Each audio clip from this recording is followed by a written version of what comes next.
Friends, చంక దగ్గర ఒక్క ముడత కూడా రాకుండా ఫిట్టింగ్ పర్ఫెక్ట్గా రావాలి అంటే హ్యాండ్స్ని ఎలా కట్ చేసుకోవాలో చూద్దామా. ఇక్కడ మనం కట్ చేస్తున్నది లైనింగ్ క్లాతే కాబట్టి 4 వైపులా జాయింట్స్ వేయకుండా 2 వైపులా మాత్రమే జాయింట్స్ వేసుకునేలా క్లాత్ని ఈ విధంగా ఫోల్డ్ చేసుకోవాలి. హ్యాండ్ పొడవు మనకి ఆది బ్లౌజ్ ఉంది కదా, ఆ బ్లౌజ్ నుంచి హ్యాండ్ పొడవుని హ్యాండ్ లూజ్ని తీసుకోవాలి.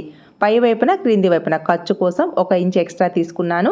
హ్యాండ్ డౌన్ 3.5 ఇంచెస్కి మార్క్ చేసుకొని బాడీ ఫిట్టింగ్ పాయింట్ని కరెక్ట్గా ఈ విధంగా మార్క్ చేసుకోవాలి. హ్యాండ్ లూజ్ ఖర్చు కోసం 2 ఇంచెస్కి మార్క్ చేసుకోవాలి. బ్యాక్ పార్ట్లో ఫిట్టింగ్ పాయింట్ కంటే పావించి తగ్గించేసి ఖర్చు కోసం 2 ఇంచెస్కి మార్క్ చేసుకోవాలి. మీరు డైరెక్ట్గా హ్యాండ్ కర్వ్ని ఇలా డ్రా చేయడం రాకపోతే కర్వ్డ్ స్కేల్ని ప్లేస్ చేసి ఈజీగా హ్యాండ్ కర్వ్ని డ్రా చేసుకోవచ్చు. చూసారా, ఇలా వస్తుందన్నమాట షేప్ అనేది. క్రింది వైపున లేదా బైసెప్ దగ్గర ఫ్యాట్ లేని వాళ్ళకి లెగ్ కర్వ్డ్ స్కేల్ని ప్లేస్ చేసి కర్వ్ షేప్ నీట్గా వచ్చేలా మార్క్ చేసుకోవాలి. కటింగ్లోనే మనం పర్ఫెక్ట్గా హ్యాండ్స్ని కట్ చేసుకోవాలి. స్టిచ్చింగ్లో ఎంత బాగా స్టిచ్ చేసినా కటింగ్లో తప్పు చేశారు అంటే ఫిట్టింగ్ పోతుంది.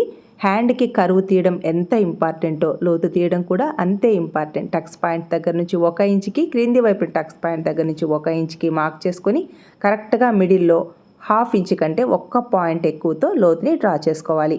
అప్పుడే చంక దగ్గర ఒక్క ముడత కూడా రాకుండా ఫిట్టింగ్ పర్ఫెక్ట్గా వస్తుంది. లోతుని కట్ చేశాక షేప్ ఈ విధంగా రావాలి. ఫుల్ వీడియో ఛానల్ నేమ్ క్రింద ఉంది, చెక్ చేసుకోండి. లైక్ చేయడం మర్చిపోదు ఫ్రెండ్స్. Please subscribe.